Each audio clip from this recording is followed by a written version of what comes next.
11th वालों को पूछ रहा हूँ।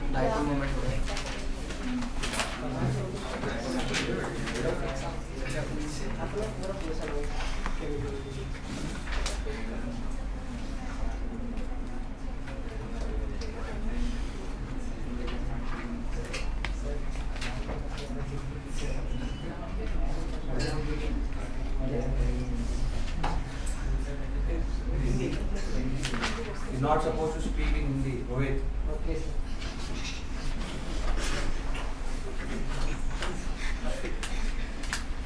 डायपोल मोमेंट वाले 2 से 3 पेजेस का गैप दे दो और 50 मिनट 2 पेज मतलब ऐसा 1 2 मतलब फ्रंट और बैक को एक काउंट करेंगे ऐसा ऐसे 2 पेज ऐसा 50 मिनट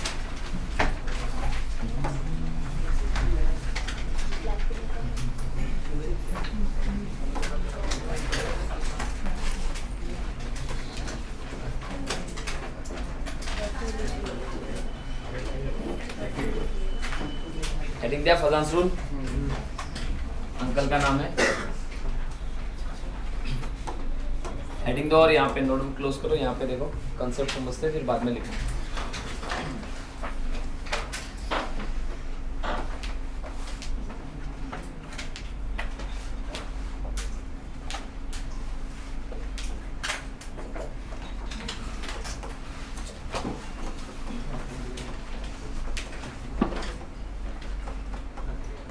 कोवेलेंट बॉन्ड पता है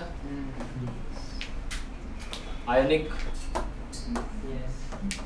covalent bond is form by the equal sharing of electron है ना ionic bond is form by the complete transfer of electron nature में जितने भी कोवेलेंट बॉन्ड फॉर्म होते हैं वो 100% कोवेलेंट नहीं होते ठीक है और नेचर के जितने भी आयनिक बॉन्ड्स हैं वो 100% आयोनिक नहीं होते तो जो कोवेलेंट बॉन्ड होते हैं लेट्स से अगर मैं HCl की बात करूं हाइड्रोजन क्लोराइड ये कोवेलेंट बॉन्ड है ना covalent bond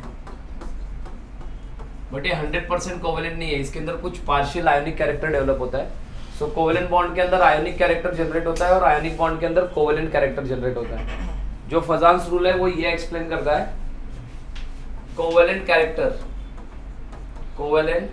character in ionic bond covalent character in ionic bond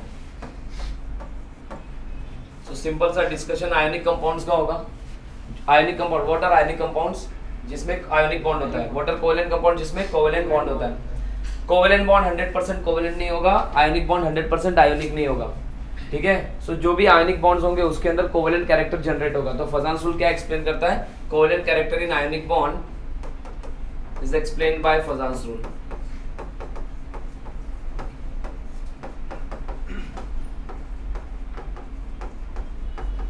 ठीक है तो कैसे एक्सप्लेन करेंगे कोवेलेंट कैरेक्टर कैसे जनरेट होता है उसका डिस्कशन करते हैं देखो सबको पता है कैटायन और एनायन क्या होते हैं मेरे पास एक कैटायन है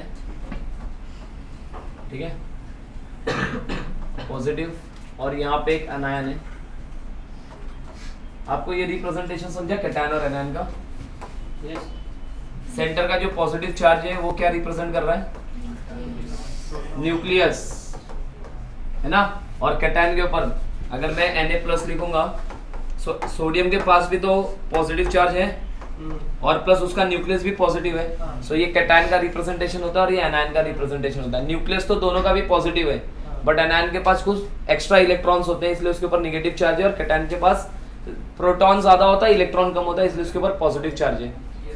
सो कैटायन और एनायन के बीच में अट्रैक्शन होता है। फजान अंकल ने क्या एक्सप्लेन किया कि आयनिक बॉन्ड कैसे फॉर्म होता है, जब कैटायन और एनायन एक दूसरे के पास आते हैं आइसोलेटेड कंडीशन में। कैटायन और एनायन एक दूसरे के पास आएंगे आइसोलेटेड कंडीशन में, तो ये जो कैटायन का पॉजिटिव चार्ज है और एनायन का नेगेटिव चार्ज है वो अट्रैक्ट होगा। इस अट्रैक्शन को हम बोलते हैं electrostatic force of attraction. Electrostatic force of attraction. और ये जो इलेक्ट्रोस्टैटिक फोर्स ऑफ अट्रैक्शन होता है, इस अट्रैक्शन को ही हमने क्या नाम दिया है, आयनिक बॉन्ड। ठीक है, तो जब कभी भी कैटायन और एनायन एक दूसरे को अप्रोच करेंगे इन आइसोलेटेड कंडीशन में, तो उनके बीच में electrostatic force of attraction create होगा। उस फोर्स ऑफ अट्रैक्शन को हम क्या नाम देंगे, आयनिक बॉन्ड। तो सर ये तो क्लियरली आयनिक बॉन्ड दिख रहा है, तो इसमें कोवेलेंट कैरेक्टर कैसे आ गया? अब होता है ऐसे, जब ये कैटायन और एनायन दोनों भी एक दूसरे को अट्रैक्ट कर रहे हैं, फिर अट्रैक्शन के टाइम पे आप अगर देखोगे, सो ये जो कैटायन है इसके ऊपर तो होल एंड सोल पूरा पॉजिटिव चार्ज है, तो ये कैटायन क्या करता है, एनायंस के इलेक्ट्रॉन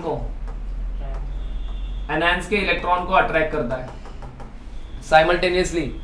एनायन का न्यूक्लियस कैटायन के इलेक्ट्रॉन्स को अट्रैक्ट करता है। पहला फोर्स ऑफ अट्रैक्शन समझो आप, जब ये दोनों पास आएंगे आयनिक बॉन्ड बन गया। अब आयनिक बॉन्ड बनने के बाद ये जो कैटायन है, ये कैटायन क्या कर रहा है, एनायन के इलेक्ट्रॉन्स को अट्रैक्ट कर रहा है, और ये एनायन का न्यूक्लियस कैटायन के इलेक्ट्रॉन को अट्रैक्ट कर रहा है। अब इसकी वजह से डिस्टॉर्शन क्रिएट होता है। क्या क्रिएट होता है, डिस्टॉर्शन। अब ये जो डिस्टॉर्शन क्रिएट हो रहा है वो कैटायन में निग्लिजिबल होता है। क्यों निग्लिजिबल होता है, कैटायन इतनी स्मॉलर साइज का है और उसके ऊपर इतना ज्यादा पॉजिटिव चार्ज है कि उसके इलेक्ट्रॉन्स को एनायन खींच नहीं सकता। ठीक है, और अगर उसके कॉन्ट्राडिक्टरी देखेंगे तो कैटायन स्मॉलर साइज का है, उसका पॉजिटिव ज्यादा पावरफुल है, तो वो क्या करता है, एनायन के इलेक्ट्रॉन्स को बहुत ज्यादा टाइटली पुल करता है। As a result of this जो एनायन है वो कुछ ऐसा हो जाता है।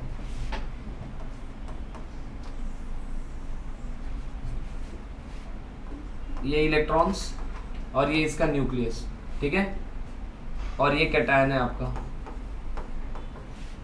एनायन के इलेक्ट्रॉन्स कहाँ पे आ गए, कैटायन के टुवर्ड्स। अब ये ऐसा नहीं लग रहा है कि शेयरिंग ऑफ इलेक्ट्रॉन हो गया है। कैसे शेयरिंग ऑफ इलेक्ट्रॉन समझो, HCl है ना, HCl, एक इलेक्ट्रॉन हाइड्रोजन का और एक इलेक्ट्रॉन क्लोरीन। यहाँ पे हाइड्रोजन का न्यूक्लियस, यहाँ पे क्लोरीन का न्यूक्लियस।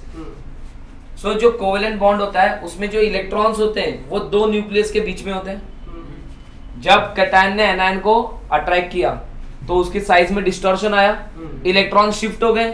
अब ये ऐसा लग रहा है ना, ये कैटायन का न्यूक्लियस और ये एनायन का न्यूक्लियस, उन दोनों के बीच में इलेक्ट्रॉन्स आ गए, तो ये ऐसा लग रहा है कि इलेक्ट्रॉन काइंड ऑफ शेयरिंग चल रही है। तो इसकी वजह से कौन सा कैरेक्टर अराइज हो गया, कोवेलेंट कैरेक्टर अराइज हुआ। तो आयनिक बॉन्ड के अंदर कौन सा कैरेक्टर आ गया, कोवेलेंट कैरेक्टर। अब एनायन का जो शेप था वो कैसा था, स्फेरिकल शेप था। अब वो देखो उसका शेप डिस्टॉर्ट हो गया है ना। ये जो डिस्टॉर्शन हुआ, डिस्टॉर्शन, इसको हम बोलते हैं पोलराइजेशन ऑफ अनायन। सो अनायन क्या हो जाते हैं, पोलराइज होते हैं। उसको पोलराइज किसने किया, कैटायन ने। सो कैटायन के पास पोलराइजिंग पावर होती है, पोलराइजिंग पावर। बोले इतना समझा क्या? ऐसे कोवेलेंट कैरेक्टर जनरेट होता है। तो आयनिक बॉन्ड के अंदर क्या जनरेट हुआ, कोवेलेंट कैरेक्टर। अब आपको ना मल्टीपल कंपाउंड्स देंगे और पूछेंगे कि किसमें आयनिक कंपाउंड्स देंगे और बोलेंगे कि कोवेलेंट कैरेक्टर किसमें ज्यादा है। तो आप मुझे एक बात बताओ, कोवेलेंट कैरेक्टर क्यों जनरेट हो रहा है, कैटायन एनायन के इलेक्ट्रॉन्स को खींच रहा है, तो उसकी वजह से ऐसा सिनेरियो क्रिएट हो रहा है कि इलेक्ट्रॉन की शेयरिंग चल रही है, हमें ऐसा दिखता है, तो उसको हम क्या बोलते हैं, कोवेलेंट कैरेक्टर बोलते हैं। अगर इस कैटायन का मैं पॉजिटिव चार्ज इंक्रीज करूं, मेरे पास एक और कैटायन है, लेट्स से ये +2, ये +1 एनायन सेम है, एनायन को फिक्स रखा है। सो कैटायन क्या करेगा, ये +2 वाला कैटायन और ज्यादा इलेक्ट्रॉन खींच सकता है, तो ज्यादा डिस्टॉर्शन कौन क्रिएट करेगा, ये वाला कैटायन। जिसके ऊपर जितना ज्यादा पॉजिटिव चार्ज हो उतना ज्यादा डिस्टॉर्शन क्रिएट करेगा। जितना ज्यादा डिस्टॉर्शन क्रिएट करेगा उतना ज्यादा पोलराइजेशन होगा, और जितना ज्यादा पोलराइजेशन होगा एनायन का उतना ज्यादा कोवेलेंट कैरेक्टर होगा। तो अब हम कंपेयर करेंगे, 4 फैक्टर से कंपैरिजन होगा। Size of cation, charge of cation, size of anion and charge of anion. तो वो पोलराइजेशन की स्टडी करते हैं। उसके पहले ये जो पोलराइजिंग पावर है कैटायन की, पोलराइजिंग पावर ऑफ कैटायन देखो, पोलराइजिंग पावर ऑफ कैटायन, ये क्या होता है? The tendency of cation to distort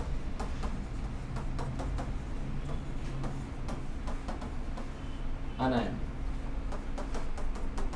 It is also known as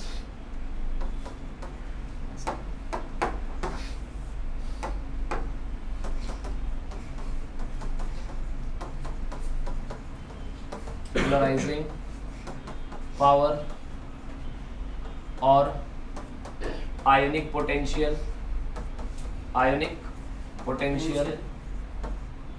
or charge density of cation। ठीक है, आयनिक पोटेंशियल को हम एक सिंबल से रिप्रेजेंट करते हैं। सिंबल इज कौन सा है? ये फाई होता है, फाई से रिप्रेजेंट करते हैं। ठीक है, पोलराइजिंग पावर को हम और क्या नाम देते हैं? आयनिक पोटेंशियल और चार्ज डेंसिटी। आयनिक पोटेंशियल का एक फॉर्मूला होता है, ionic potential that is phi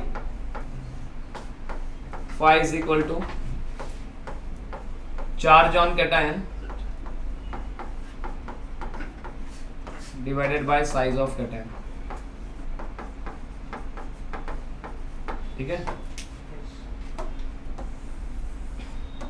अब यहां से एक रिलेशन निकल के आ रहा है। देखो, कैटायन की साइज जितनी स्मॉल होगी ना,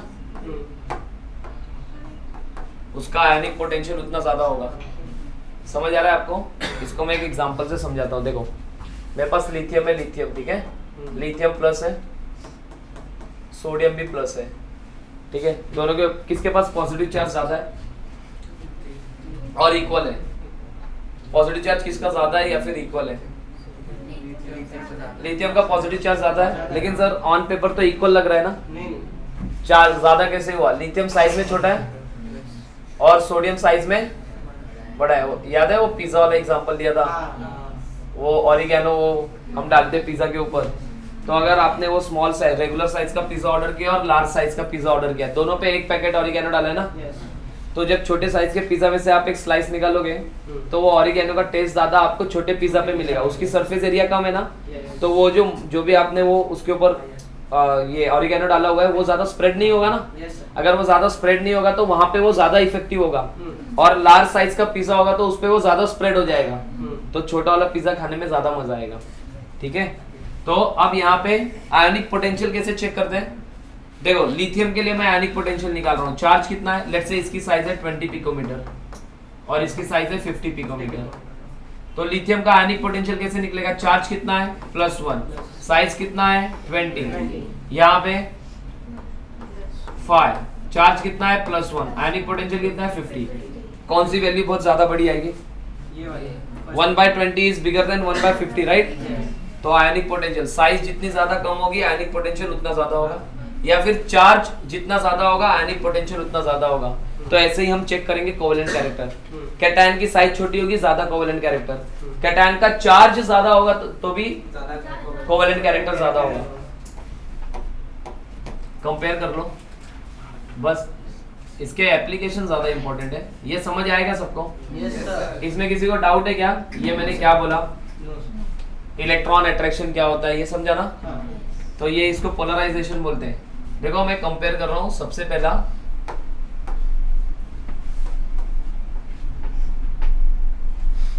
साइज ऑफ कैटायन से करते हैं। ठीक है, साइज ऑफ कैटायन। मेरे पास कंपाउंड है LiCl, NaCl, KCl, RbCl, Cl और CsCl। ठीक है, मैंने आपको क्या पूछा कि कोवेलेंट कैरेक्टर किसका ज्यादा और किसका कोवेलेंट कैरेक्टर कम है। आप कैसे आइडेंटिफाई करोगे कोवेलेंट कैरेक्टर इसमें? कैसे चेक करोगे? पहले तो देख लो कैटायन और एनायन में कौन सा सेम है और कौन सा डिफरेंट है। आप या तो एनायन का कंसेप्ट लगा सकते हो या कैटायन का कंसेप्ट लगा सकते हो। तो मुझे बताओ यहाँ पे कैटायन क्या है? लिथियम है ना, सोडियम, पोटेशियम, रुबिडियम और सीजियम। एनायन सेम है, तो आप किसको देखोगे? कैटायन को, और कैटायन के बेसिस पे आंसर निकालेंगे। तो सबसे देखो यहाँ पे आपको क्या पता है कि ionic potential is directly proportional to covalent character. अरे हाँ या ना? जितना ज्यादा आयनिक पोटेंशियल होगा उतना ज्यादा कोवेलेंट कैरेक्टर होगा, क्योंकि जितना ज्यादा आयनिक पोटेंशियल होगा कैटायन का वो उतना ज्यादा एनायन को डिस्टॉर्ट करेगा। जितना ज्यादा आयनिक पोटेंशियल उतना ज्यादा पोलराइजेशन, जितना ज्यादा पोलराइजेशन उतना ज्यादा कोवेलेंट कैरेक्टर और उतना कम आयनिक कैरेक्टर। समझो वापस से मैं क्या बोल रहा हूँ? अगर कैटायन का आयनिक पोटेंशियल ज्यादा है, आयनिक पोटेंशियल ज्यादा है मतलब कैटायन का पोलराइजिंग पावर ज्यादा है, पोलराइजिंग पावर ज्यादा है तो वो एनायन को ज्यादा पोलराइज करेगा। इसका मतलब मैं ऐसे बोल सकता हूँ कि phi increases polarisation increases. Polarisation, जितना ज्यादा पोलराइजेशन होगा उतना ज्यादा शेयरिंग होगा, उतना ज्यादा कोवेलेंट कैरेक्टर होगा, और कोवेलेंट कैरेक्टर ज्यादा होगा तो ऑटोमेटिकली कौन सा कैरेक्टर कम हो जाएगा? आयनिक कैरेक्टर कम हो जाएगा, क्योंकि आयनिक और कोवेलेंट कैरेक्टर इनवर्सली प्रोपोर्शनल होंगे। तो phi increases, polarisation increases, polarisation increases तो covalent character increases and ionic character decreases.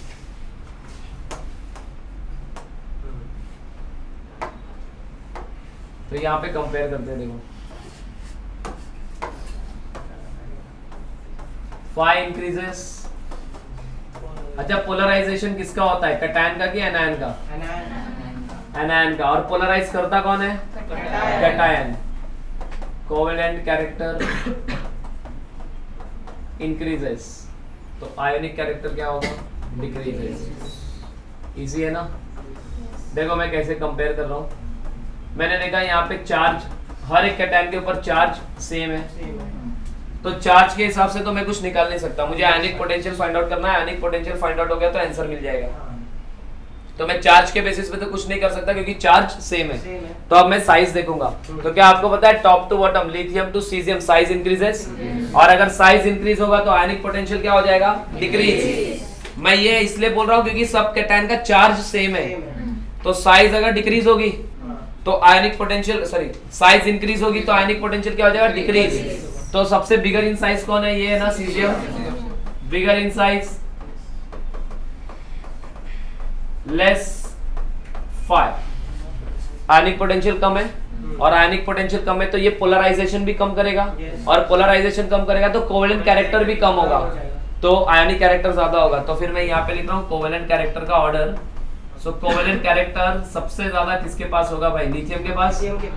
Small size, small size, more fire. तो कोवेलेंट कैरेक्टर का ऑर्डर आ गया LiCl greater than NaCl greater than KCl greater than RbCl greater than CSCl। कुछ doubt है क्या? तो अगर मैं सम अप करूँ ना कोवेलेंट कैरेक्टर को, तो क्या होता है? कैटायन छोटी साइज का होता है, वो एनायन के इलेक्ट्रॉन क्लाउड को खींच लेता है। इलेक्ट्रॉन क्लाउड को खींचने के बाद ये ऐसा लगता है, इट लुक्स लाइक कि एनायन क्या कर रहा है? इलेक्ट्रॉन की शेयरिंग कर रहा है। तो वो ऐसा दिखता है कि जो इलेक्ट्रॉन है वो दो न्यूक्लियस के बीच में आ गया है। ये सेम फिनोमिना कोवेलेंट कैरेक्टर में देखने के लिए मिलता है। कोवेलेंट बॉन्ड में क्या होता है? Electrons are present between the two nucleus, और पोलराइजेशन के बाद भी इलेक्ट्रॉन्स आपको कहाँ देखने के लिए मिलते हैं? दो न्यूक्लियस के बीच में। इसीलिए हम उसको क्या बोलते हैं? कोवेलेंट कैरेक्टर इंक्रीज हो रहा है।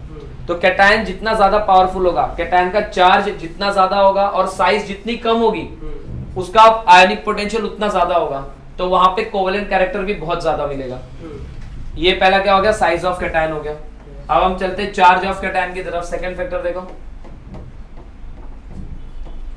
Charge of cation. तो मैंने यहाँ पे ऐसे एग्जांपल ले लिया, NaCl, MgCl2, AlCl3, SiCl4। ठीक है? देखो अनायन सेम है, कैटायन अलग अलग है ना? अगर आप यहाँ पे चार्ज देखोगे तो +1, +3, और यहाँ पे किसी को डाउट है क्या मैं चार्ज कैसे निकाल रहा हूँ? क्लोरीन का Cl- का चार्ज -1 होता है। ठीक है? तो सोडियम के पास कितने Cl माइनस है? एक। तो सोडियम का चार्ज भी क्या होगा? +1। मैग्नीशियम का चार्ज क्या होगा? +2। वाई +2? क्योंकि उसके पास 2 Cl माइनस है। एल्यूमिनियम का चार्ज +3, क्यों? क्योंकि उसके पास 3 Cl माइनस है। सिलिकॉन हैविंग चार्ज ऑफ +4, क्योंकि उसके पास 4 Cl माइनस है। समझ आया? अब मुझे एक बात बताना, आयनिक पोटेंशियल किसका ज्यादा होगा? ये देख लो, आयनिक पोटेंशियल किसका ज्यादा? पहले चार्ज किसका ज्यादा है? तो उसका चार्ज ज्यादा है, मोर चार्ज। अगर आप पीरियोडिक टेबल भूले नहीं हो तो मैंने आपको एक कंसेप्ट बताया था, as positive charge increases size decreases. तो इसका पॉजिटिव चार्ज बहुत ज्यादा है तो ये छोटी साइज का होगा, बराबर है ना? तो मोर चार्ज होगा तो यहाँ पे क्या होगा? मोर फाई। तो मुझे बताओ, जो कोवेलेंट कैरेक्टर आएगा, कोवेलेंट कैरेक्टर सबसे ज्यादा किस में आएगा? SiCl4, फिर AlCl3, फिर MgCl2, फिर बोलो, समझ आया क्या? ये हो गया। अब हम बात करेंगे साइज ऑफ एनायन की। किसकी बात करेंगे?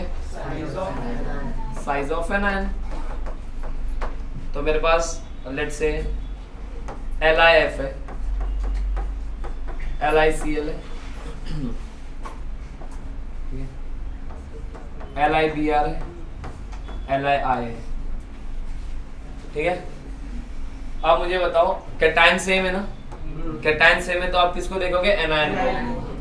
तो -1 -1 -1 -1। अब आप एक ध्यान से बात सुनना, ठीक है? अब आप आयनिक पोटेंशियल पे तो कमेंट कर ही नहीं सकते क्योंकि सब में लिथियम है और लिथियम का चार्ज भी सेम है, साइज भी सेम होगा। तो आप मुझे एक बात बताओ, यहाँ पे लिथियम खड़ा हुआ है, ठीक है, अपना पॉजिटिव चार्ज लेके। बोला कोई तो एनायन आएगा, उसको डिस्टॉर्ट करूंगा, तो ये फ्लोरीन माइनस आएगा, ठीक है? ये क्लोरीन माइनस है, मुझे नहीं आता, आंसर आप करोगे। ये Br माइनस आयन और ये I माइनस आयन, ठीक है? आप मुझे इन एनायंस को देख के बता दो, लिथियम किसको बहुत ज्यादा खींच सकता है? किसके इलेक्ट्रॉन को बहुत ज्यादा खींच सकता है? क्यों? साइज में बहुत बड़ा है तो अपने इलेक्ट्रॉन्स को लेसली, मतलब इतना स्ट्रांगली अट्रैक्ट नहीं करेगा, तो वो आयोडीन के इलेक्ट्रॉन को बहुत ज्यादा खींचे। तो सबसे ज्यादा चपटा कौन होगा? आयोडीन बहुत ज्यादा चिप जाएगा ना, तो उसका पोलराइजेशन सबसे ज्यादा होगा। एनायन की साइज जितनी ज्यादा बढ़ेगी वो उतना ज्यादा पोलराइज हो जाएगा, और जितना ज्यादा पोलराइज हो जाएगा तो उसमें क्या हो जाएगा? कोवेलेंट कैरेक्टर ज्यादा। Bigger size anion, bigger size anion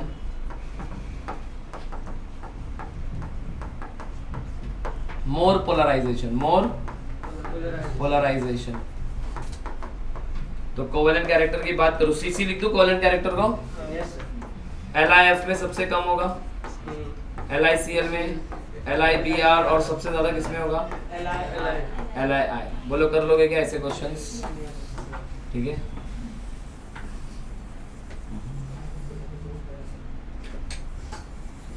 next last fourth क्या है? Charge on anion, charge on anion.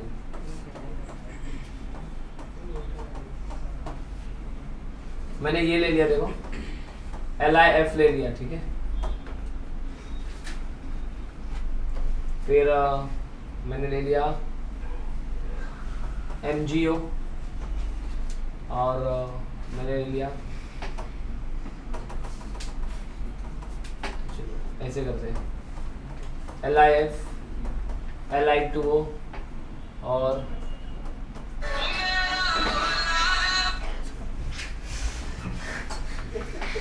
कौन है भाई नंदी की सवारी कर रहा है? कौन है? हाँ? किसका फोन बजा? अरे वो पास का पीछे।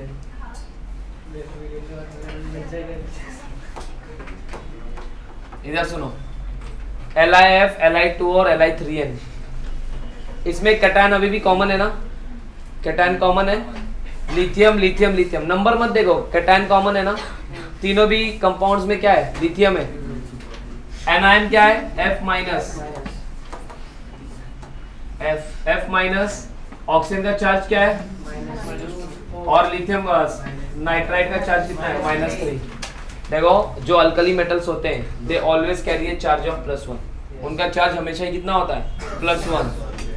और तो अगर लिथियम के ऊपर +1 है तो फ्लोरीन पे कितना आएगा, -1। ऑक्सीजन के पास 2 लिथियम है ना, तो दो लिथियम का चार्ज +1 +1 +2 हो गया, तो ऑक्सीजन के पास -2। और नाइट्रोजन लिथियम का +1 +1 +1, तो क्या चार्ज आएगा, -3। अब मुझे एक बात बताओ, इसके ऊपर चार्ज बहुत ज्यादा है ना नाइट्रोजन के ऊपर, तो लिथियम उसको बहुत ज्यादा स्ट्रांगली पुल करेगा। लिथियम के ऊपर प्लस चार्ज है, तो अगर माइनस ज्यादा है तो वहां पे अट्रैक्शन बहुत ज्यादा होगा ना, सो लिथियम नाइट्रोजन को बहुत ज्यादा अट्रैक्ट करेगा। N3 माइनस होने की वजह से उसकी साइज भी इंक्रीज हो गई है। As negative charge increases size increases, so N3 minus के इलेक्ट्रॉन को लिथियम बहुत ज्यादा पुल करेगा, तो उसकी वजह से नाइट्रोजन का पोलराइजेशन बहुत ज्यादा होगा, और पोलराइजेशन बहुत ज्यादा होगा तो कोवेलेंट कैरेक्टर का ऑर्डर क्या आएगा, देखो कोवेलेंट कैरेक्टर Li3n में, फिर Li2O, और सबसे कम किसमें होगा, LiF। कंक्लूजन देखा आपने एनायन के लिए, कंक्लूजन देखा क्या, कंक्लूजन ये है, size of anion increases, size of anion increases, क्या इंक्रीज हो जाता है, Cc इंक्रीज। हाँ चलो पहले लिख लेते हैं, पोलराइजेशन इंक्रीजेस, और अगर पोलराइजेशन इंक्रीज हो गया तो क्या इंक्रीज हो जाएगा, covalent character, polarisation increases, therefore covalent character increases, covalent character increases. दूसरा कंक्लूजन क्या देखा एनायन के लिए,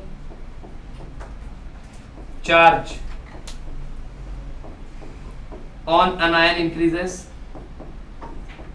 उसका पोलराइजेशन क्या हो जाएगा, polarisation increases, covalent character increases, covalent character increases. Anion की साइज बड़ी हो जाए या एनायन का चार्ज इंक्रीज हो जाए, कोवेलेंट कैरेक्टर इंक्रीज हो जाता है। कैटायन की साइज छोटी हो जाए और कैटायन का चार्ज इंक्रीज हो जाए तो कोवेलेंट कैरेक्टर इंक्रीज होता है, ठीक है। Smaller the cation bigger the anion more covalent character, ये एक कंसेप्ट जनरली बनता है। इससे क्वेश्चन सब सॉल्व नहीं होते, बट एक ये जितना छोटा कैटायन होगा और जितना बड़ा एनायन होगा, मतलब उनके साइज में जितना ज्यादा डिफरेंस होगा ना उतना अच्छा कोवेलेंट कैरेक्टर होता है और उतना कम आयोनिक कैरेक्टर होता है। क्लियर हुआ। अब एप्लीकेशन ऑफ फजानसुल हम पढ़ते हैं। बहुत सारे एप्लीकेशन है, जैसे इनर्ट पेयर इफेक्ट भी उसका ही एप्लीकेशन होता है, आयोनिक मोबिलिटी उसका एप्लीकेशन होता है, कलर करके एक फिनोमिना होता है वो भी उसका ही एप्लीकेशन है, कलर ऑफ कंपाउंड्स इसका ही एप्लीकेशन है, फिर थर्मल स्टेबिलिटी और सॉल्युबिलिटी, ये सब इसके कंसेप्ट होते हैं, ठीक है। तो सबसे पहले हम थर्मल स्टेबिलिटी और सॉल्युबिलिटी पढ़ेंगे, फिर बाकी के कंसेप्ट पढ़ेंगे, ठीक है।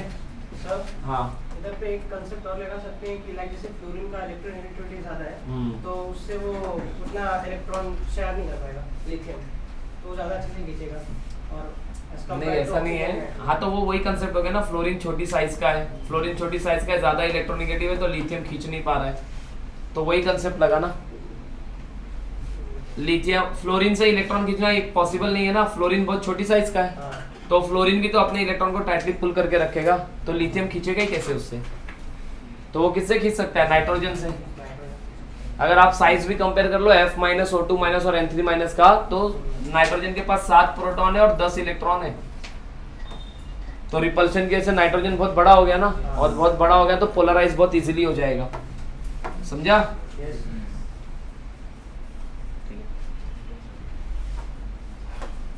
एक क्वेश्चन देता हूं आपको, मजा आएगा, ठीक है। कंपेयर द कोवेलेंट कैरेक्टर, ध्यान से सुनना। Compare the covalent character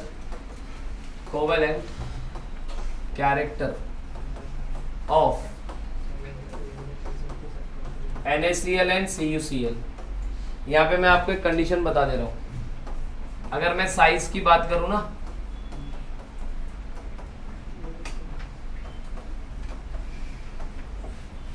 comparable है, एग्जैक्ट सेम नहीं है, कंपेरेबल है, ठीक है।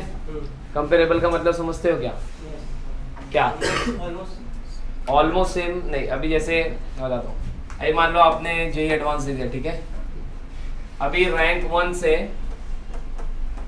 रैंक 60 एडवांस की बात कर रहा हूँ, ठीक है, मेंस की नहीं। रैंक 1 से rank 60, same college same branch, same IIT same branch मिलता है। रैंक 1 और रैंक 60 क्या इक्वल है क्या? प्रॉब्लम तो रैंक 61 वाले को होती है, बराबर ना? तो रैंक 1 और रैंक 60 इक्वल है क्या? ऑन पेपर मार्क्स में बहुत डिफरेंस होगा ना, बट उनको सेम कॉलेज सेम ब्रांच मिलता है, तो हम क्या करते हैं, क्राइटेरिया बनाया कि इनको हमने कंपेरेबल समझा है। कंपेरेबल का मतलब समझो, कंपेयर कर रहे हैं, रैंक 1 और रैंक 60 वाले को हम कंपेयर कर रहे हैं, एग्जैक्ट वो सेम नहीं है बट उसको कंपेयर कर रहे हैं। तो जब कभी भी ऐसा सिंबल होता है ना, कंपेरेबल का मतलब क्या होता है, एग्जैक्ट सेम नहीं बट साइज इनकी कैसी है, कंपेरेबल है। तो अब आप उसका आंसर करोगे, अगर साइज कंपेरेबल है तो अब आप इसमें कोवेलेंट कैरेक्टर आइडेंटिफाई कैसे करोगे? तो रैंक 1 रैंक 60 दोनों को सेम कॉलेज सेम ब्रांच मिला है, तो आप कैसे बोलोगे कौन सा ज्यादा इंटेलिजेंट है? नहीं बोल सकते ना, क्योंकि दोनों को सेम प्लेस पे लाके आपने खड़ा कर दिया। रैंक 1 वाले ने ऑब्वियसली बहुत ज्यादा मेहनत की है 60 वाले से, बट फिर भी दोनों को आपने सेम प्लेस पे लाके खड़ा कर दिया है। अब आप कैसे कंपेयर करोगे कि वो ज्यादा इंटेलिजेंट है रैंक 1 वाला और रैंक 60 वाला नहीं? तो अब इसमें आपको कोवेलेंट कैरेक्टर का कंपैरिजन करना है। NaCl और CuCl में एनायन सेम है, कैटायन Na+ है और Cu+ है, उनका चार्ज भी सेम है और साइज तो मैंने बता दिया कि साइज भी सेम ही है, मान लो। अब कैसे कंपेयर करोगे? अब ऐसा क्वेश्चन आ गया तो फंस गए ना, तो कैसे करो कंपेयर? राइट साइड पे थोड़ा ज्यादा है पीरियोडिक टेबल पे कॉपर। हाँ, राइट, कॉपर छोटा होगा। अबे चल इतना तो कोवेलेंट कैरेक्टर किसका ज्यादा होगा? तो कॉपर का कोवेलेंट कैरेक्टर ज्यादा होगा। बोल सकता है, श्योरिटी के साथ बोल सकता है तो बोल। केमिस्ट्री में सॉरी के साथ तो कुछ नहीं है। देखो अभी यहाँ पे जब ऐसे केसेस आ जाए कि आप कैटायन की साइज का पता ना लगा पाओ, ऐसे केसेस में ब्रह्मास्त्र यूज करने का वो ये है। देखो मैं आपको कुछ कैटायन लिख के दे रहा हूँ, जैसे मेरे पास एक कैटायन है Na+, है ना, सोडियम होता है 11, सोडियम क्या होता है 11। आप इसका इलेक्ट्रॉनिक कॉन्फ़िगरेशन लिखो तो ये 1s2 2s2 2p6 3s1 होता है ये। जैसे ही Na+ हो जाएगा,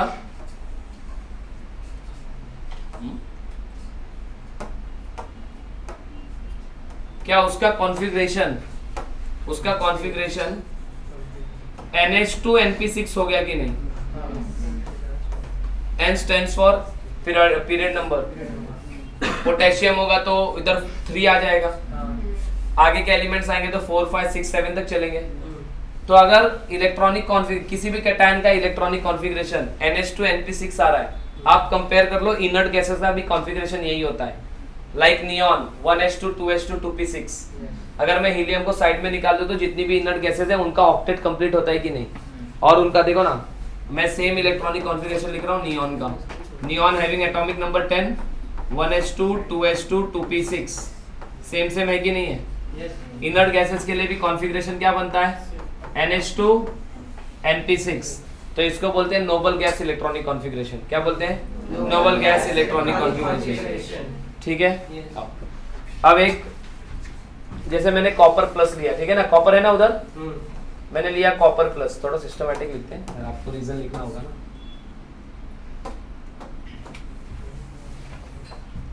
ठीक है, Na+, 1s2 2s2 2p6, ये कौन सा कॉन्फ़िगरेशन है? NH2 NP6। ये है नोबल गैस इलेक्ट्रॉनिक कॉन्फ़िगरेशन, बराबर है ना? नोबल गैस इलेक्ट्रॉनिक कॉन्फ़िगरेशन, ठीक है। और कॉपर +1 के पास चलते हैं, उसमें कॉपर +1 है ना, इलेक्ट्रॉनिक कॉन्फ़िगरेशन लिख रहा हूं मैं कॉपर का 1s2 2s2 2p6 3s2 3p6 3d10। देखो ये नॉर्मल होता है अगर कॉपर न्यूट्रल है तो।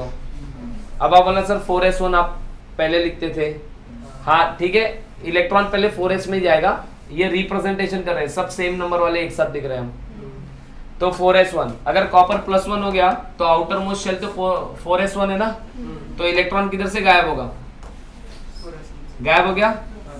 आप इसको जरा ध्यान से देखो, ये आउटर मोस्ट शेल बन गया ना, इसका कॉन्फ़िगरेशन ऐसा नहीं लग रहा है, NH2 NP6 ND10 लग रहा है कि नहीं लग रहा है। इसको हम बोलते हैं सूडो नोबल गैस कॉन्फ़िगरेशन। ध्यान से, हाँ, नंबर सेम होना चाहिए, S P और D का नंबर सेम होना चाहिए, D में 10, P में 6, S में 2, और उन तीनों का नंबर सेम, N लिखा है ना, तो इसको हम बोलते हैं सूडो नोबल गैस कॉन्फ़िगरेशन।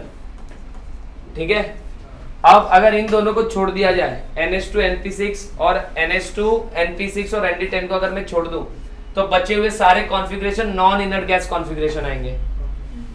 एक नोबल गैस या इनर्ट गैस, एक सूडो नोबल गैस, और सारे non noble gas, that is non inert gas configuration. तो जो कोवेलेंट कैरेक्टर होता है, कोवेलेंट कैरेक्टर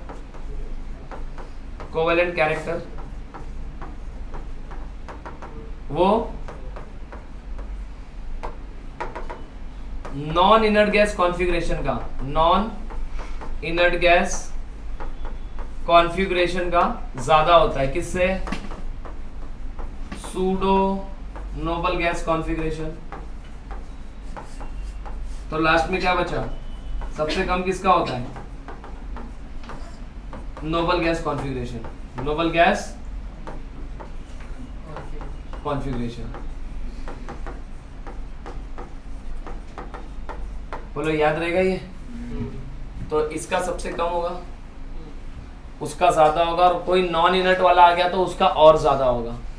ठीक है, तो फिर मुझे बताओ ये कैसा कॉन्फ़िगरेशन है, कॉपर सूडो है ना, सूडो नोबल गैस, बरोबर है। तो कोवेलेंट कैरेक्टर किसका ज्यादा होगा, सूडो वाले का ज्यादा होता है, क्योंकि ये कैसा है, इनर्ट गैस या नोबल गैस है ना, इनर्ट गैस कॉन्फ़िगरेशन। बोलो समझा क्या, रीजन अगर आपको जानना होगा तो थोड़ा सा बता देता हूँ, जरूरत नहीं है वैसे, but soon low. 3D10 shielding बहुत पुअर है, शील्डिंग बहुत पुअर है, तो कॉपर का पॉजिटिव चार्ज 3D10 को पेनिट्रेट करते हुए बाहर निकलेगा और बगल वाले एनायन को खींच के लेके आएगा। इधर P6 है, शील्डिंग बहुत अच्छी होती है, तो यहाँ पे पुअर शील्डिंग होने की वजह से न्यूक्लियस का जो चार्ज है वो पेनिट्रेट करते हुए बाहर जाता है और एनायन के इलेक्ट्रॉन को अट्रैक्ट करेगा और पोलराइज कर देगा। वो कैपेबिलिटी इनर्ट गैस वालों में नहीं देखने के लिए मिलती है। बोलो क्लियर हुआ। तो ये सब सूडो इनर्ट गैस वाले, जैसे सूडो इनर्ट गैस वाले और कौन से होते हैं, अगर मैं कुछ एग्जांपल लिख दूं तो cation with pseudo inert gas, cation with pseudo inert gas configuration, inert gas configuration, Cu+ हो गया, Ag+ हो गया, है ना, Ag+, ये कॉपर के जस्ट नीचे आता है, कॉपर सिल्वर गोल्ड, तो कॉपर के जस्ट नीचे आता है। जैसे लिथियम क्या होता है, अगर आप इसको देखोगे, सॉरी पोटेशियम देखोगे तो 3s2 3p6 आएगा, तो वैसे ही जो सिल्वर होगा वो क्या आएगा पता है, 4s2 4p6 4d10। गोल्ड क्या आएगा, 5s2 5p6 5d10, तो वो भी किस में आएगा, NH2 NP6 ND10 में ही आएगा। समझे ये मैंने क्या बोला। इसके बाद Zinc+2, जिंक के नीचे एक एलिमेंट होता है कैडमियम+2, कैडमियम के नीचे एक और एलिमेंट होता है मर्क्यूरी, ठीक है, मर्क्यूरी होता है, बराबर है। yes. उसके बाद अगर आप जिंक से आगे चले जाओ तो जिंक के बाद पता है गैलियम आता है +1, ठीक है। फिर उसके नीचे देखो, ये याद है, बैगन आलू गाजर इन थैला, गाजर, केमिस्ट्री सर गिव्स सन की प्रॉब्लम, ये होता है 31, ये होता है 32। तो अगर जर्मेनियम +2 कर दूं तो वो भी किस में आ जाएगा, सूडो इनर्ट गैस में आएगा। तो ये कुछ एग्जांपल है, बोलो आपको समझ आया क्या। और इनर्ट गैस वालों में क्या क्या आएगा, अल्कली मेटल का कोई भी +1, अल्कलाइन अर्थ मेटल का कोई भी +2, वो इनर्ट गैस कॉन्फ़िगरेशन ही देता है, ठीक है। बस, तो अगर ऐसे क्वेश्चंस आएंगे तो आप कर लोगे क्या सॉल्व, इजी है। जब ऐसे साइज आपको पता ही नहीं चलेगी साइज क्या है। जैसे मैं एक दो एग्जांपल लिख देता हूँ चलो आपके लिए। जैसे मैंने लिख दिया CaCl2 और CdCl2। क्या लिख दिया? CdCl2। बताओ किसका कोवेलेंट कैरेक्टर ज्यादा है? किसका कोवेलेंट कैरेक्टर ज्यादा है? और फिर मैंने यहाँ पे लिख दिया CdCl2 और इधर लिख दिया PbCl2। कैल्शियम का चार्ज निकालो पहले। कैल्शियम का चार्ज +2 है क्या? यहाँ पे आपको साइज वाइज का कुछ फर्क ही नहीं पता चल रहा है। कैल्शियम है +2 और कैडमियम है +2, बराबर है। अभी अभी आपने देखा कैडमियम +2 कैसा होता है? सूडो। कैल्शियम +2 कैसा होगा? Inert gas. All alkali cation that is Li plus Na plus K plus Rb plus Cs plus ये सब, ठीक है। और all group 2 metal, group 2 metal Be +2 Mg +2 Ca +2 strontium +2 barium +2 radium +2। ये सारे कैसे होते हैं? इनर्ट गैस कॉन्फ़िगरेशन शो करते हैं। क्या शो करते हैं? Inert gas configuration. तो कैल्शियम +2 है ना, तो कैल्शियम +2 कैसा है? इनर्ट गैस वाला है। और ये कैसा है? Pseudo inert gas. ये है सूडो इनर्ट गैस। और ये कैसा है? Inert gas. कैसा है ये? Inert gas. तो किसका कोवेलेंट कैरेक्टर ज्यादा हुआ? इसका ही। Cd+2 है, ये है सूडो वाला। क्या है ये? सूडो। और ये जो है ये नॉन इनर्ट वाला है। नॉन इनर्ट है ये। क्या है ये भाई? Non inert. और नॉन इनर्ट है तो देख लेना आप क्या आता है, ठीक है। तो किसका ज्यादा आ जाएगा? इसका।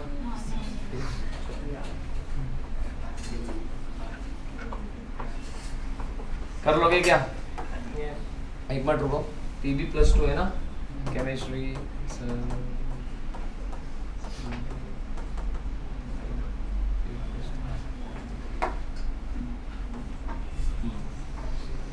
नॉन इनर्ट वाला है वो।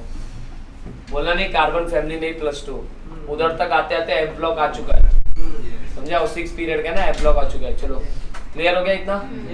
तो ये कुछ चीजें। अच्छा अगर आपको ये कुछ ये समझ गया ना, ये छाप लो पहले, फिर आगे चलते हैं। हमने तो फैल जाओगे तुम लोग। डिफिकल्ट लगा? बाउंसर हो गया? लिखने का टाइम दे रहा हूँ।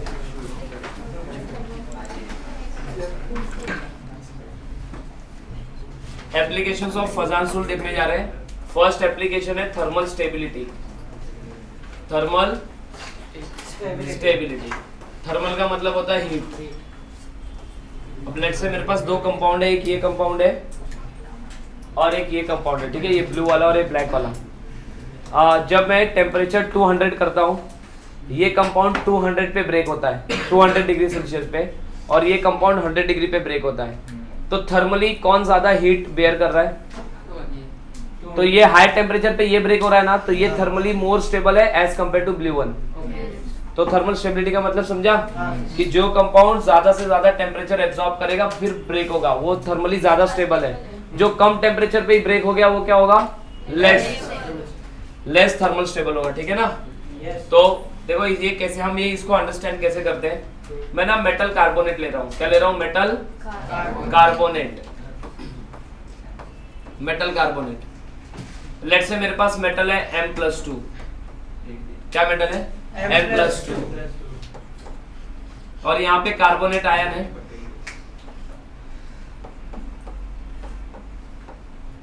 ये कार्बोनेट आयन होता है, ठीक है ना। CO3 2-, CO3 2-। ये कार्बोनेट आयन है। ये मेटल क्या कर रहा है? इस ऑक्सीजन को अट्रैक्ट कर रहा है, ठीक है। और आप कर रहे हो हीटिंग। ये कंपाउंड ऐसा है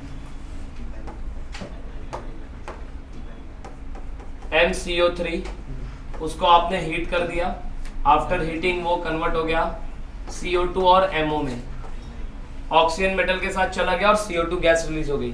तो ये ब्रेकिंग हुई कैसे, मैं पहले वो समझाता हूँ और फिर हम कैसे थर्मल स्टेबिलिटी फाइंड आउट करेंगे वो समझाता हूँ, ठीक है। अब ये M+2 क्या कर रहा है, ऑक्सीजन निगेटिव है और ये पॉजिटिव, तो ये अट्रैक्ट कर रहा होगा। ये जब अट्रैक्ट कर रहा है तो कार्बन ऑक्सीजन को यहाँ से अट्रैक्ट कर रहा है कि नहीं कर रहा है? तो अब ना यहाँ पे एक तो ये एक मेटल +2 आयन है, ये ऑक्सीजन को यहाँ से खींच रहा है, ये वाला मेटल इस ऑक्सीजन को यहाँ से खींच रहा है। तो अगर ये खींचेगा तो ये वाला बॉन्ड क्या हो जाएगा, वीक हो जाएगा। अगर ये वाला बॉन्ड क्या हो जाएगा, वीक, और अगर ये वाला बॉन्ड वीक हुआ तो आप हीट कर रहे हो, तो कौन सा बॉन्ड पहले टूटेगा, जो ऑक्सीजन अट्रैक्टेड था, राइट। तो ये वाला बॉन्ड टूट जाएगा, टूट जाएगा तो मेटल के साथ कौन चला जाएगा, ऑक्सीजन, और कौन सी गैस रिलीज हो गई, CO2 गैस। अब यहाँ पे सर फजान रूल का क्या एप्लीकेशन है, यहाँ पे लेट से मेरे पास है एक ये M+2 आयन है, मेरे पास एक दूसरा आयन है लेट से Z+2 आयन है। अब मैं क्या बोल रहा हूँ, ये जो Z+2 आयन है ना, ये स्मॉलर इन साइज है, ठीक है, और ये जो M+2 है ये बिगर इन साइज है, बिगर इन साइज। तो मुझे बताओ आयनिक पोटेंशियल किसका ज्यादा होगा, स्मॉल वाले का कि बिगर वाले का? आयनिक पोटेंशियल इसका ज्यादा होगा, दोनों का चार्ज सेम है ना, और साइज किसकी कम है, Z+2 की, तो इसका आयनिक पोटेंशियल ज्यादा है। तो ये भी किसी एक कार्बोनेट के साथ जुड़ा हुआ है, लेट से C डबल बॉन्ड O-, ये भी इस ऑक्सीजन को खींच रहा होगा। इन दोनों मेटल में कौन ऑक्सीजन को ज्यादा खींचेगा, Z+2 या M+2? Z+2। ये स्मॉलर साइज का है ना, अगर स्मॉलर साइज का है तो उसका चार्ज ज्यादा पावरफुल होगा, तो Z+2 इस ऑक्सीजन को ज्यादा अट्रैक्ट करेगा, ज्यादा अट्रैक्ट करेगा। तो इस केस में ये वाला बॉन्ड इसके कंपैरिजन में ये बॉन्ड ज्यादा वीक होगा, तो ये लेस हीटिंग पे ही ब्रेक हो जाएगा क्योंकि ये बॉन्ड ज्यादा वीक हुआ है। तो यहां से क्या कंसेप्ट समझ में आ रहा है, अगर आयनिक पोटेंशियल ज्यादा होगा, कैटायन का आयनिक पोटेंशियल ज्यादा होगा तो कंपाउंड इजीली टूट जाएगा, मतलब थर्मली लेस स्टेबल होगा। अगर ये मेटल का पोलराइजिंग पावर बहुत ज्यादा है तो ये ऑक्सीजन को बहुत ज्यादा खींचेगा, बहुत ज्यादा खींचेगा, तो ये वाला बॉन्ड ज्यादा वीक हो गया, बॉन्ड ज्यादा वीक हो गया तो कम टेम्परेचर पे ही ब्रेक हो जाएगा ना। कौन ज्यादा थर्मली स्टेबल है, जो हाई टेम्परेचर पे ब्रेक होता है, जो लो टेम्परेचर पे ब्रेक हो गया वो लेस थर्मल स्टेबल है, तो उसकी थर्मल स्टेबिलिटी बहुत कम है। तो जब मेटल का पोलराइजिंग पावर इंक्रीज होगा तो वो ऑक्सीजन को ज्यादा अट्रैक्ट करेगा, अगर वो ऑक्सीजन को ज्यादा अट्रैक्ट करेगा तो इस वाले बॉन्ड को वीक करेगा, ये वाले बॉन्ड को वीक करेगा तो कम टेम्परेचर पे ब्रेक होगा और थर्मल स्टेबिलिटी हो जाएगी डिक्रीज। तो अगर मैं आपको बोलूं ये जो कार्बोनेट आयन है CO3 आयन है ना, तो अभी हम क्या पढ़ रहे हैं पता है, थर्मल स्टेबिलिटी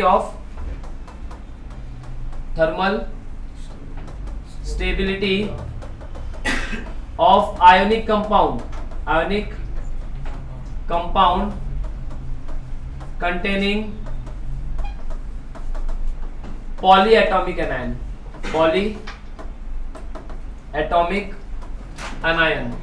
सर ये पॉलीएटॉमिक एनायन क्या है, देखो, और जैसे मैं बात करूं O2-, ठीक है, N3-, F-, Cl-, इन एनायंस में कितने एटम है, एक, तो इनको हम बोलते हैं मोनो एटॉमिक एनायन। क्या बोलते हैं इनको, मोनो एटॉमिक एनायन, एक एटम वाला एनायन।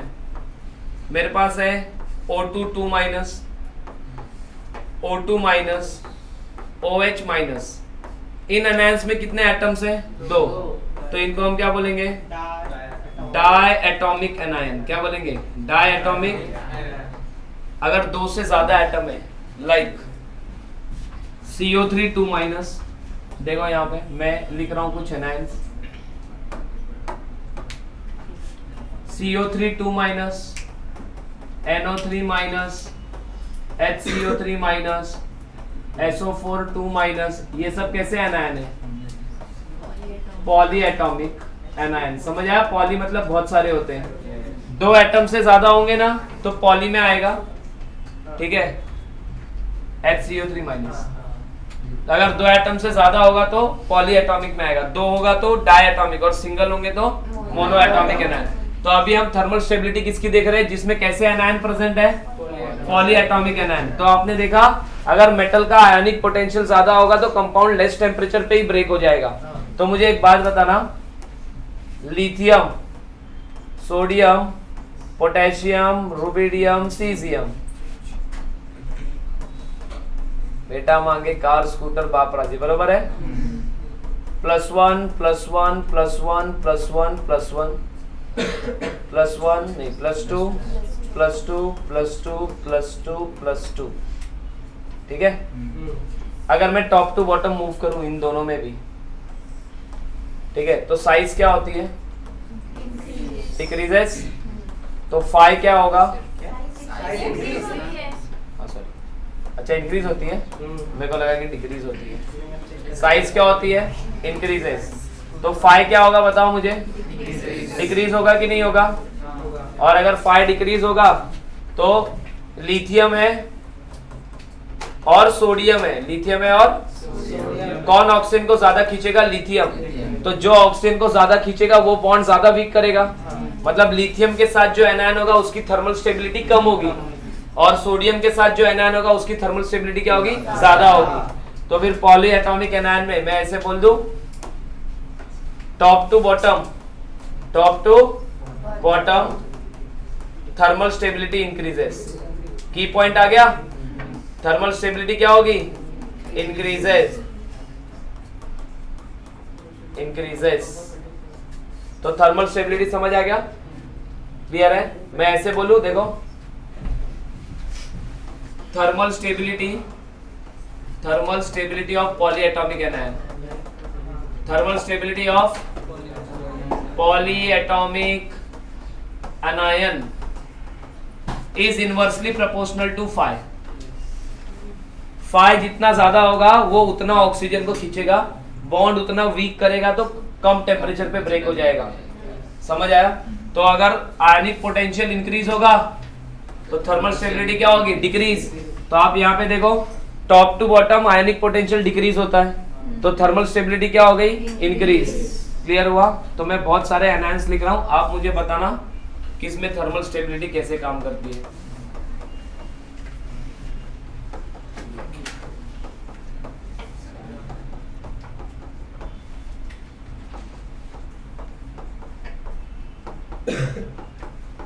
ठीक है,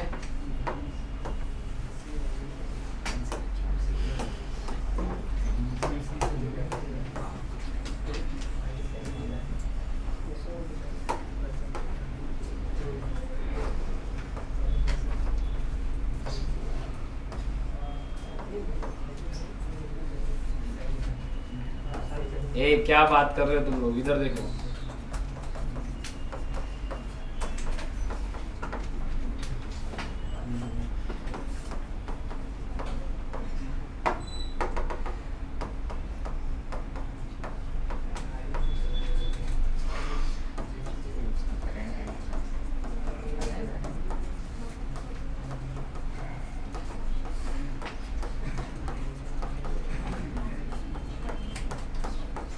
ऑर्डर बताना है आपको सबका, हो जाएगा?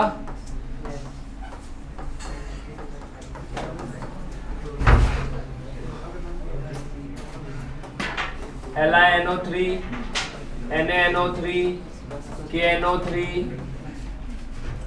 RbNO3, CsNO3, फिर BeNO3 twice, MgNO3 twice,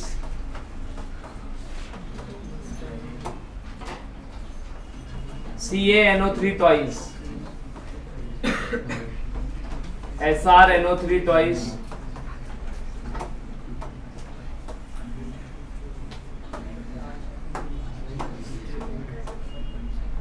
BaNO3 twice। आप यहाँ पे ध्यान से देखो, लिथियम से लेके सीजियम तक पोलराइजिंग पावर क्या होती है? डिक्रीज होती है। और पोलराइजिंग पावर अगर डिक्रीज होगी तो थर्मल स्टेबिलिटी क्या हो जाएगी? इंक्रीज होगी या नहीं होगी? तो किसकी थर्मल स्टेबिलिटी ज्यादा है? सब में सेम ऑर्डर देख लो आप। क्या आपने इतने सारे पॉलीएटॉमिक एनायन का थर्मल स्टेबिलिटी का ऑर्डर कर लिया क्या? सीधा सीधा एक की पॉइंट समझा, top to bottom ionic potential हो जाता है कम। आयनिक पोटेंशियल अगर कम होगा तो ऑक्सीजन को ज्यादा नहीं खींचेगा, ऑक्सीजन को ज्यादा नहीं खींचेगा तो वो बॉन्ड स्ट्रांग रहेगा। और अगर आयनिक पोटेंशियल ज्यादा है तो ऑक्सीजन को ज्यादा खींचेगा, बॉन्ड वीक हो जाएगा और ब्रेक हो जाएगा। क्लियर हुआ? सब में यही केस लगता है। तो ये आपके थर्मल स्टेबिलिटी का ऑर्डर था, बोलो क्लियर हुआ? पक्का? कंफ्यूजन क्रिएट मत कर लेना। आयनिक पोटेंशियल को लेके। अब मैं एक पॉइंट बताता हूँ, यहाँ पे ध्यान से सुनना। ये जो OH माइनस है, OH माइनस, ठीक है, O2 2 माइनस और O2 माइनस, ठीक है, ये कैसे है? ये डायटोमिक एनायन है। कैसे है? Diatomic anion. अब इनका बिहेवियर ना कुछ अलग होता है। OH minus, O2 2 minus and O2 minus, ठीक है। Thermal stability, thermal stability, behave as polyatomic anion. कैसा बिहेव करते हैं? पॉलीएटॉमिक एनायन जैसा। और अगर सॉल्युबिलिटी की बात करेंगे ना, इसके बाद हम सॉल्युबिलिटी भी पढ़ते हैं। अगर आप इनकी सॉल्युबिलिटी देखोगे तो बिहेव एज मोनोएटॉमिक एनायन। किसी ऐसा बिहेव करते हैं?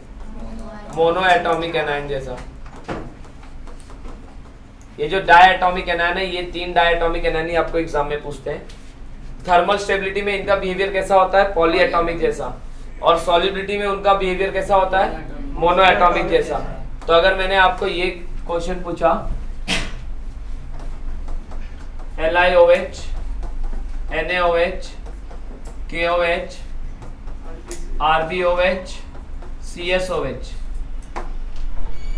मैंने आपको थर्मल स्टेबिलिटी का ऑर्डर पूछा है। इनका किसका ऑर्डर पूछा है? Thermal stability. तो आप क्या लगाओगे? आयोनिक पोटेंशियल अप्लाई करोगे ना। आयोनिक पोटेंशियल किसका ज्यादा है? लिथियम का। लिथियम का आयोनिक पोटेंशियल ज्यादा है तो उसकी थर्मल स्टेबिलिटी कम हो जाएगी। तो ये आएगा क्या आंसर? क्लियर हुआ? Li2O2 sodium lithium peroxide acid, ठीक है। इसे बनाता है नहीं लोग, यहाँ से कंपेयर करते हैं। Na2O2 है ना, K2O2, Rb2O2, CS2O2, ये पेरोक्साइड है। इसमें भी बताओ thermal stability top to bottom क्या होगी? इंक्रीज। KO2, RbO2 और CSO2, इसमें भी क्या होगी? इंक्रीज। समझा? ये कौन सा वाला एनायन है इधर पता है? O2 माइनस वाला। इधर कौन सा एनायन है? O2 2 minus. और इधर कौन है? सुपर ऑक्साइड, परऑक्साइड और हाइड्रोक्साइड। क्लियर हो गया? लिख लो थर्मल स्टेबिलिटी। Monoatomic anion. अच्छा सुनो, मोनोएटॉमिक के लिए भी सुन लो।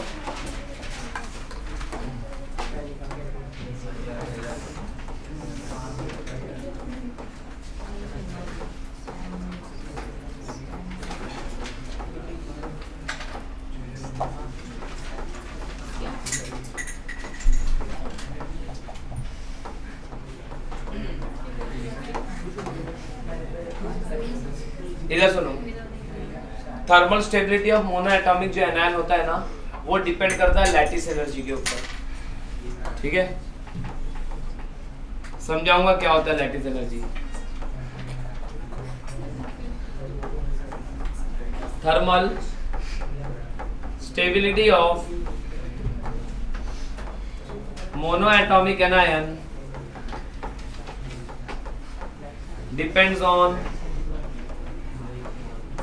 depends on thermal stability. किसके ऊपर डिपेंड करता है? थर्मल स्टेबिलिटी के ऊपर। Sorry, depends on lattice energy. Depends on lattice energy. अच्छा, लैटिस एनर्जी को हम शॉर्ट में LE से दिखाते हैं। क्या होता है लैटिस एनर्जी? ठीक है, energy required to break the bond, ऐसा बोलो। या जब एक मोल, जब आयनिक कंपाउंड बनता है, तो आयनिक कंपाउंड जब बनेगा तो उस टाइम पे जितनी अमाउंट ऑफ एनर्जी रिलीज हुई है उसको हम क्या बोलते हैं? Lattice energy. क्लियर हो गया? या फिर आप दूसरा रिवर्स भी बोल सकते हो। देखो मैं आपको समझा देता हूँ लैटिस एनर्जी का मतलब। दो डेफिनेशन होता है वैसे लैटिस एनर्जी का। लैटिस एनर्जी, ये Na है और ये Cl माइनस है, इनके बीच में लेट से आयनिक बॉन्ड बन रहा है।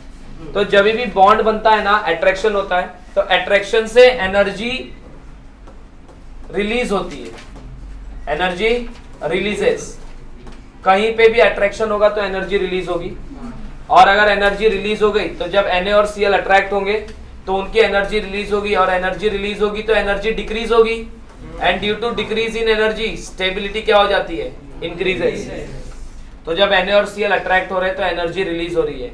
जो particular amount of energy release हुई, उस पर्टिकुलर अमाउंट ऑफ एनर्जी को हम क्या बोलते हैं, lattice energy.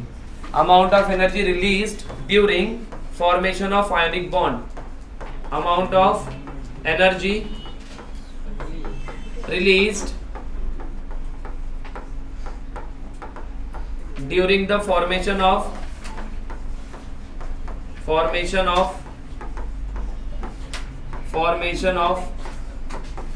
ionic bond is called lattice energy। अब मुझे एक बात बताओ, मान लो कि Na और Cl ने बॉन्ड बनाया, ठीक है, और उन्होंने 100 किलो जूल एनर्जी रिलीज कर दी। अगर वो 100 किलो जूल एनर्जी आपने वापस से रिटर्न कर दी उनको, तो वो वापस से सेपरेट हो जाएंगे। बॉन्ड फॉर्मेशन के लिए वो पास आए, एनर्जी रिलीज की, और वो दोनों अब साथ में, ठीक है। अगर जितनी एनर्जी रिलीज करती उतनी वापस से मिल गई तो वो वापस से क्या हो जाएंगे, सेपरेट हो जाएंगे, ठीक है। अब मुझे बताओ किसकी लैटिस एनर्जी ज्यादा होगी, कौन ज्यादा एनर्जी रिलीज करेगा? तो उसका सिंपल सा आंसर है, जो ज्यादा अट्रैक्ट होंगे। जितना ज्यादा अट्रैक्शन होगा उतनी ज्यादा लैटिस एनर्जी होगी। तो मैं ऐसे बोल दूं, अगर कैटायन के ऊपर चार्ज बहुत ज्यादा है तो वो अट्रैक्शन ज्यादा दिखाएगा। तो lattice energy is directly proportional to charge. और लैटिस एनर्जी, क्या आपको ये भी पता है कि साइज जितनी छोटी होती है पॉजिटिव चार्ज उतना ज्यादा हो जाता है। तो lattice energy is inversely proportional to size. तो अब मैं यहाँ पे एक क्वेश्चन लिख रहा हूं, आप मुझे आंसर बताना, ठीक है। LIF, NAF, KF, RBF और CSF। अब मुझे एक बात बता दो, क्या एनायन सब में कॉमन है? +1 कैटायन डिफरेंट है? क्या सबका चार्ज सेम है? आपको क्या देखना पड़ेगा, साइज। सीजियम की साइज बहुत ज्यादा है तो उसकी लैटिस एनर्जी क्या होगी, कम होगी। अगर कोई भी कंपाउंड कंबाइन होते टाइम कम एनर्जी रिलीज कर रहा है तो उसको तोड़ने के लिए भी कम एनर्जी लगेगी। तो अगर इसने कम एनर्जी रिलीज की तो इसको ब्रेक करने के लिए भी कम एनर्जी लगेगी, तो ये कम टेम्परेचर पे ब्रेक हो जाएगा, तो इसकी थर्मल स्टेबिलिटी क्या होगी, कम होगी। तो किसकी ज्यादा होगी? तो फिर मैं ऐसे बोल दूं, thermal stability, thermal directly proportional to what, lattice energy. ये किसके लिए एप्लीकेबल है? पॉली एटॉमिक के लिए एप्लीकेबल है क्या? किसके लिए एप्लीकेबल है? मोनो एटॉमिक के लिए। किसके लिए? सिर्फ मोनो एटॉमिक के लिए। कर लेंगे, ऐसे क्वेश्चंस आएंगे तो पक्का। तो छापना स्टार्ट करो। यहाँ पे हमने खत्म किया थर्मल स्टेबिलिटी।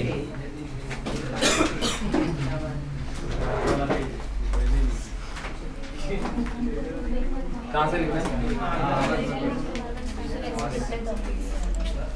एक ही है बेटा, सॉलिबिलिटी।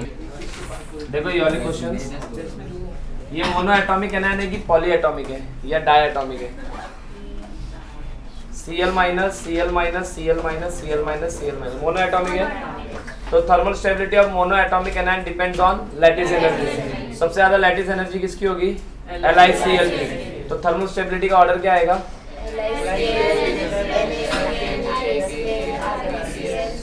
और इसमें भी सेम ऑक्साइड है ना, इसमें भी ऑर्डर क्या आएगा? सेम ऑर्डर आएगा। यहाँ पे भी ऑर्डर क्या आएगा? सेम ऑर्डर आएगा, ठीक है। एक लास्ट छोटा सा एक टॉपिक, एक नोट है, नोट में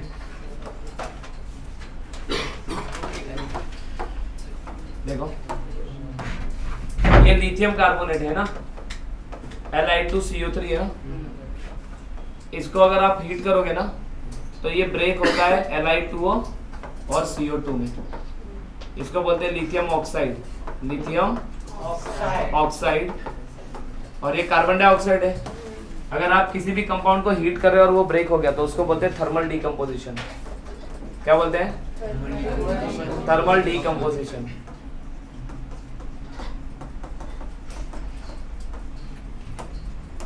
lithium carbonate, lithium carbonate, Na2CO3, ठीक है, K2CO3,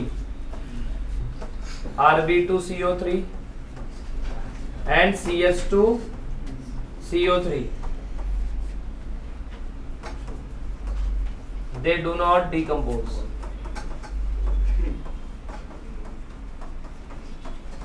On heating.